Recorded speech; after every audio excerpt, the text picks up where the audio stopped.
आसीत किरात नगरे ब्राह्मणो ज्ञान दुर्लभ दरिद्रो रस विक्रेता वेद धर्म परांमुख।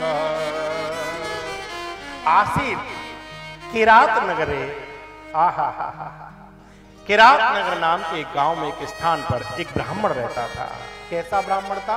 बोले ब्राह्मणों ज्ञान दुर्लभ, वो ज्ञान में दुर्लभ था। एक बात और आपसे निवेदन करें, यदि आप किसी से कह दें कि तुम्हारे पास पैसा नहीं है, तुम पैसे में कम हो, व्यक्ति को बुरा नहीं लगेगा। आप किसी से कह दो कि तुम हमसे आयु में कम है, बुरा नहीं लगेगा। आप किसी में कुछ भी कह दें, व्यक्ति बुरा नहीं मानेगा। लेकिन किसी से कह के देखना कि तुम थोड़ा बुद्धि में कम हो, तुम पे बुद्धि नहीं है, फिर देखो आदमी को कितना खराब लगता है।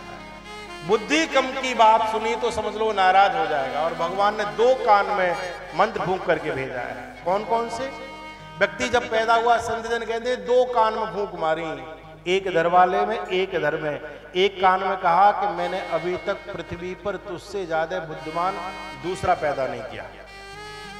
हर आदमी अपने आप को बुद्धिमान मानता है, अपने आप को सबसे ज्यादा बुद्धिमान मानता है। आपको चाहे उसे ज्ञान है चाहे न है, किसी भी विषय को बात करेंगे वो अपनी बात जरूर लगा देगा उसमें, अपने आगे नहीं चल। दूसरे कान में कहा कि तुझसे ज्यादा सुंदर कोई नहीं बनाया, तुझसे ज्यादा कोई सुंदर नहीं।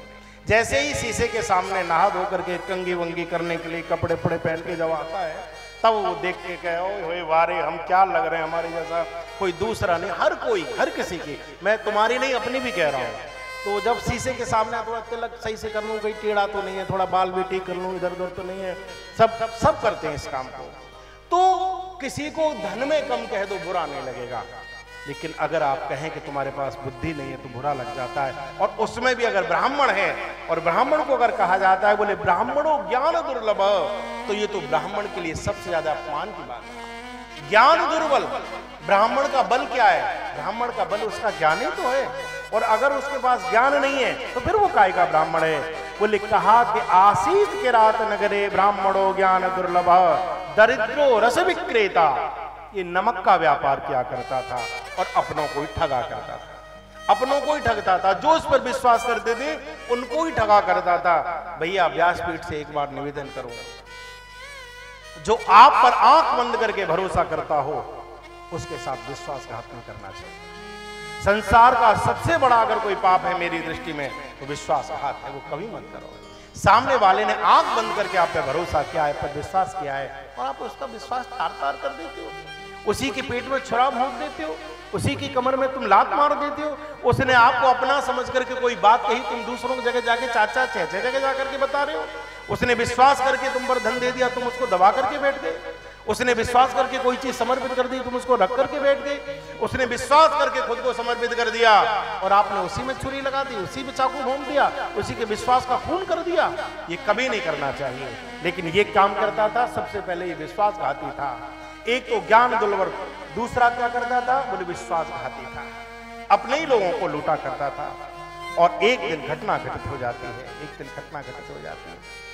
कदाचित दैव योगेन, एक दिन घटना घटित हो गई।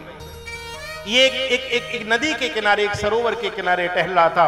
उसी समय पर एक शोभावती नाम की वैश्या को इसने वहां पर काम पीड़ा करते हुए देख लिया। और जैसे ही इसने देखा है, इसका मन बिगड़ गया, मन बिगड़ गया।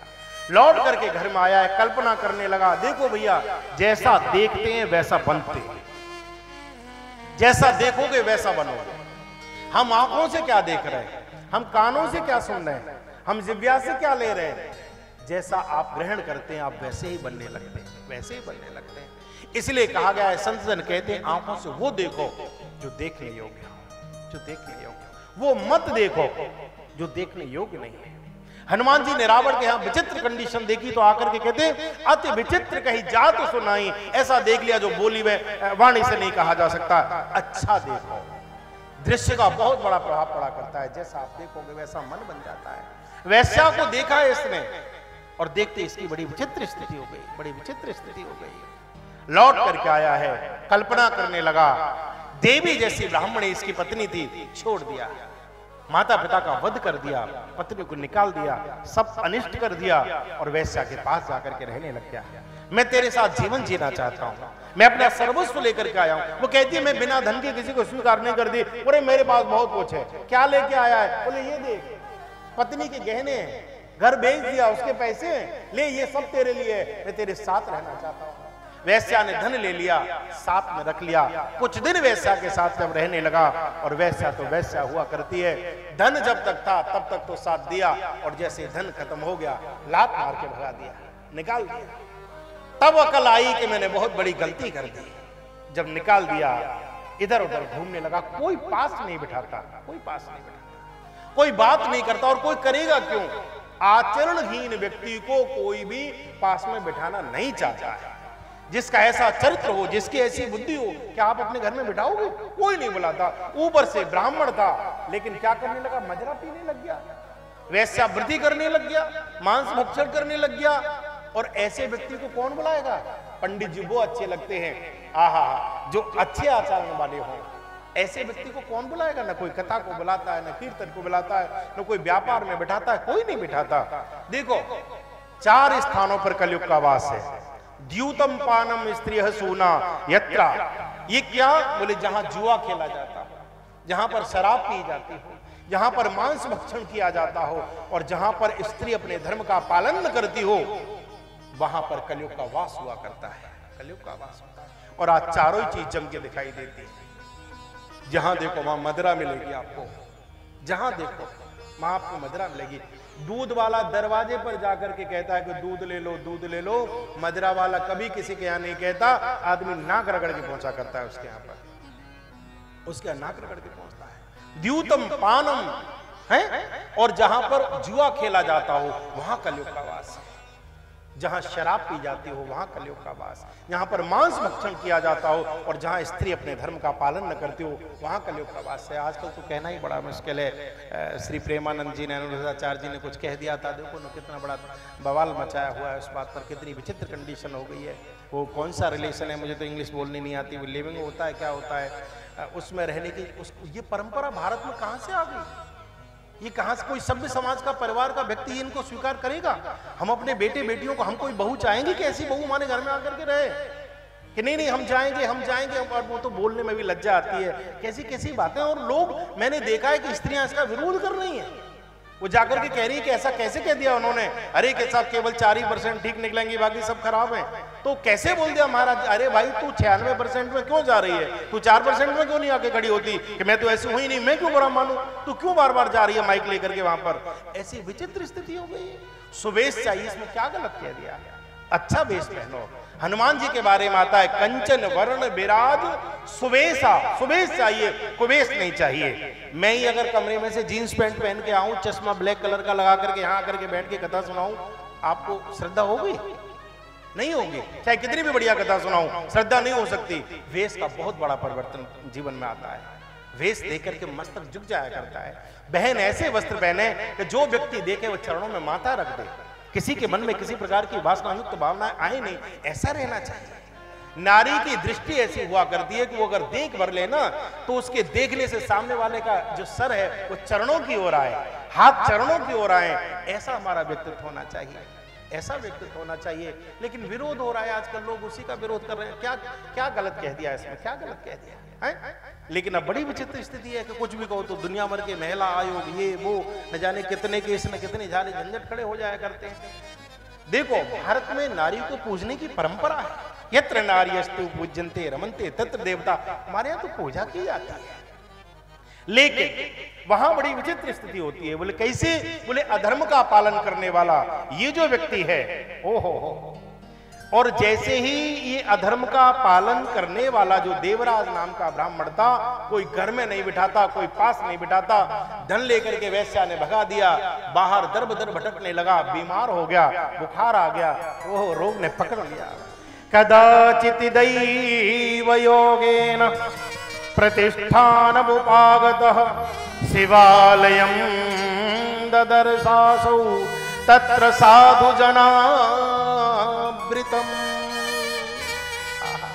न जाने क्यों बहुत रोया तुम्हारी याद में शंकर, ये कहां से निकला और प्रतिष्ठानपुर में ये पहुंच गया, प्रयाग की पावन भूमि पर।